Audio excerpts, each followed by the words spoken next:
তোমার নাম কি? বন্দিতা বর্মন। তোমার বাবার নাম? গোবিন্দ বর্মন। তোমার মায়ের নাম? সচিতা বর্মন। তোমার গ্রামের নাম?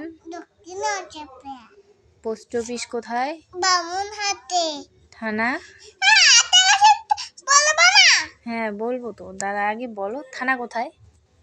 না, এখনই বলতে লাগবে আমার। তা বলো থানাটা কোথায়, বলো। তুমি বলবো? বলো থানা কোথায়? দিনাতে। বলো এবার। আতা গাছেটা। আতা গাছে তোতা পাখি, ডালিম গাছে মোহ। আতা গাছে তোতা পাখি, ডালিম গাছে মোহ। আতা এত দেখি কোন কেন বউ, কোন কেন বউ। আর কি মা? কখন যাবে শ্বশুর বাড়িতে? কখন যাবে শ্বশুর বাড়ি? সঙ্গে যাবে কে? বাড়িতে আসে ভোরবেলা, কোমর বেঁধেছে। আয় বৃষ্টি ঝেপে। বৃষ্টি আসবে যখন, আয় বৃষ্টি ঝেপে। আই বৃষ্টি দেবে। কমলা ফুলে ধান ধান কাটবো,